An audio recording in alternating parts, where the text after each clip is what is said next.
السلام علیکم ورحمۃ اللہ وبرکاتہ۔ بسم اللہ الرحمن الرحیم۔ رب اشرح لی صدری ویسر لی امری واحلل عقدۃ من لسانی یفقہوا قولی۔ بسم اللہ الرحمن الرحیم۔ ہمارا آج کا تفسیر کا لیسن ہے سورۃ البقرہ، ورس نمبر 173 سے 175 تک۔ 173 بسم اللہ الرحمن الرحیم۔ انما حرم علیکم المیتۃ والدم ولحم الخنزیر وما اہل بہ لغیر اللہ فمن اضطر غیر باغ ولا عاد فلا اثم علیہ ان اللہ غفور الرحیم۔ اللہ نے تو تم پر صرف مردار خون، خنزیر کا گوشت اور وہ چیز حرام کی ہے جس پر اللہ کے سوا کسی کا نام پکارا جائے۔ پھر جو شخص مجبور ہو جائے جبکہ وہ سرکشی کرنے والا اور حد سے گزرنے والا نہ ہو تو اس پر کوئی گناہ نہیں، بے شک اللہ بہت بخشنے والا، بہت بڑا رحم کرنے والا ہے۔ اس آیت میں ایمان والوں سے خطاب کیا جا رہا ہے کہ پاکیزہ چیزوں یعنی پاکیزہ چیزیں ہیں، حلال وہ کھا سکتے ہیں۔ اس آیت میں 4 حرام کردہ چیزوں کا ذکر ہے، یعنی مردار خون، گوشت، خنزیر کا، اور جس پر اللہ کے سوا کسی کا نام پکارا جائے۔ اب مردار کیسے، اس سے کیا مراد ہے؟ جو خود مر گیا ہو، ذبح کے علاوہ کسی بھی طرح مر گیا ہو، ذبح کیا گیا ہے لیکن اس کا خون نہیں نکلا۔ پھر نمبر 4، ایسے انسان نے اس کو ذبح کیا جو مسلمان نہیں، یعنی غیر اہل کتاب نے ذبح کیا۔ پھر مزید فرمایا کہ 2 مردار حلال ہیں، مچھلی اور ٹڈی، اور 2 خون حلال ہیں، کلیجی اور تلی۔ پھر مجبوری کی صورت میں کیا کرنا چاہیے اس کے بارے میں بات ہوگی کہ مجبوری کی صورت میں کیا حرام کھایا جا سکتا ہے، جی، لیکن صرف اتنی مقدار کہ جان بچ جائے۔ جان بچانے کے لیے حرام کا استعمال کیا جا سکتا ہے، لیکن وہ کھا کے انسان باغی نہ ہو۔ شوق سے نہیں کھانا چاہیے، مجبوری سے کھانا چاہیے۔ دیکھیں کہ اللہ تعالیٰ نے اس چیز کی اجازت دی، وہ اس لیے کہ وہ رحیم ہے، کیونکہ وہ نہیں چاہتا کہ انسان بھوک کی وجہ سے مرے۔ فار ایگزامپل ایک انسان کوئی ایسی جگہ جنگلوں میں چلا جاتا ہے بہت ٹائم تک، اب اس کے پاس کھانا پینا کچھ بھی نہیں ہے، تو اس صورت میں جو ہے کھانے کی اجازت ہے، لیکن اتنی مقدار کہ انسان اپنی جان بچا سکے۔ اینڈ پہ اللہ کیا کہہ رہے ہیں کہ ان اللہ غفور الرحیم، سبحان اللہ، کہ اللہ تعالیٰ غفور الرحیم ہے، وہ اجازت دے رہا ہے، لیکن اس لیے نہیں کہ اب انسان اب اس کو اتنی لذت محسوس ہونا شروع ہو جائے کہ وہ حرام میں مبتلا ہو جائے۔ نہیں، صرف جان بچانے کے لیے کھایا جا سکتا ہے، صرف اس حد تک اجازت ہے۔ پھر فرمایا ورس نمبر 174 میں ان الذین یکتمون ما انزل اللہ من الکتاب ویشترون به ثمنا قلیلا اولئک ما یأکلون فی بطونہم الا النار ولا یکلمہم اللہ یوم القیامہ ولا یزکیہم ولہم عذاب علیم۔ بے شک جو لوگ اللہ کی نازل کی ہوئی کتاب میں سے کچھ باتیں چھپاتے ہیں اور اس کے بدلے تھوڑا سا مول لیتے ہیں اور اپنے پیٹوں میں آگ کے سوا کچھ نہیں بھرتے، اور قیامت کے دن اللہ ان سے کلام نہیں کرے گا اور انہیں پاک بھی نہیں کرے گا، اور ان کے لیے بہت دردناک عذاب ہے۔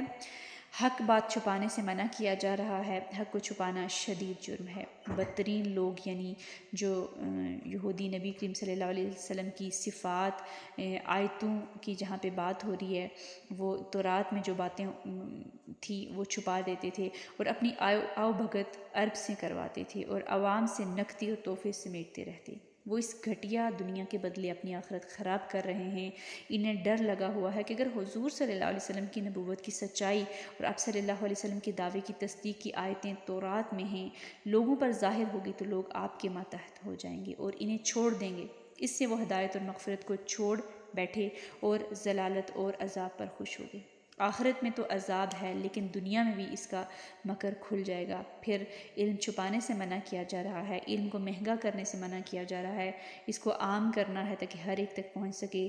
علم کو چھپانا نہیں، جتنا آتا ہے بتانا ہے۔ حق کو چھپانا شدید ترین جرم ہے، اور انسان بخل کی وجہ سے بھی علم چھپاتا ہے کہ فلاں میرے سے آگے بڑھ جائے گا۔ اور ہم اگر دیکھیں تو آج کل یہ چیز معاشرے میں بہت پائی جاتی ہے کہ ہماری یہ تھاٹ ہوتی ہے کہ ہم سے آگے کوئی نہ نکلے، لیکن علم ایک ایسی چیز، ایک ایسا خزانہ ہے، سب سے قیمتی چیز اس کو کہا گیا۔ آپ کسی کو دیں گے تو آپ کا اپنا پیالہ بڑھتا ہی جائے گا، بھرتا ہی جائے گا، اس میں کبھی بھی کمی واقع نہیں ہوگی۔ چاہے وہ علم ہے، چاہے وہ اب کوئی بھی چیز کسی کے ساتھ شیئر کرتے ہیں، مال ہے، کوئی بھی چیز، تو اللہ تعالیٰ اس سے 2 گنا کر کے لٹاتے ہیں، یہ اللہ تعالیٰ کا وعدہ ہے۔ پھر فرمایا 175 میں اولئک الذین اشتروا الضلالۃ بالہدی والعذاب بالمغفرہ فما اصبرهم علی النار، وہی لوگ ہیں جنہوں نے ہدایت کے بدلے گمراہی اور بخشش کے بدلے عذاب خریدا، چنانچہ وہ آگ میں کس قدر صبر کرنے والے ہیں۔ اللہ اکبر۔ دیکھیے کہ حق کو چھپانے والوں نے ہدایت کے بدلے گمراہی کو خرید لی۔ انسان سوچے کہ اس میں کتنی ہمت ہے، وہ کتنا آگ کو برداشت کر سکتا ہے، وہ آگ پہ کتنا صبر کر سکتا ہے۔ پھر ہم اپنے ڈیلی روزمرہ کے روٹین پہ، اپنے اعمال پہ غور و فکر کریں، اور تھوڑا سا اگر اپنے آپ کا خود ہی ہمیں جائزہ لینا ہو تو ہم جائیں ذرا آگ کے پاس، تھوڑا سا ہاتھ کو قریب کر کے دیکھیں اس آگ کے کہ وہ جو ہیٹ ہے، وہ جو تپش ہے، ہم برداشت کر سکتے ہیں۔ جب ہم وہ نہیں برداشت کر سکتے تو ہم اتنی بڑی بڑی سزائیں کیسے برداشت کریں؟ آپ سوچیں ہمارے ساتھ کوئی حادثہ ہو جائے، ہمیں گر کے لگ جائے، ہم سے وہ تکلیف برداشت نہیں ہوتی، تو آگ کا جلنا تو کیسا جلنا ہوگا؟ اللہ اکبر۔ تو اللہ تعالیٰ ہم سب کو اس آگ سے بچائے، اللہ تعالیٰ ہمیں نیک اعمال کرنے کی، اچھے کام کرنے کی توفیق عطا فرمائے، اور ہم اس دنیا سے جائیں تو اپنے رب کو راضی کر کے جائیں انشاءاللہ تعالیٰ۔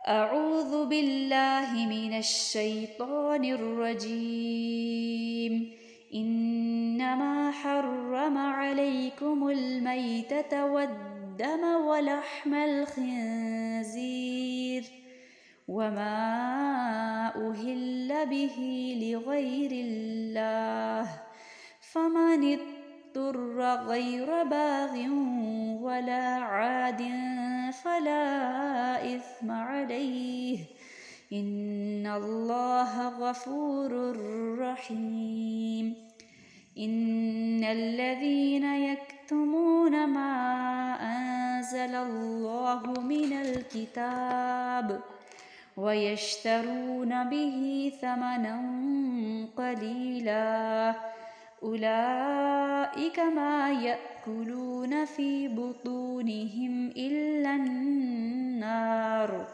وَلَا يُكَلِّمُهُمُ اللَّهُ يَوْمَ الْقِيَامَةِ وَلَا يُزَكِّيهِمْ وَلَهُمْ عَذَابٌ أَلِيمٌ أولئك الذين اشتروا الضلالة بالهدى والعذاب بالمغفرة فما أصبرهم على النار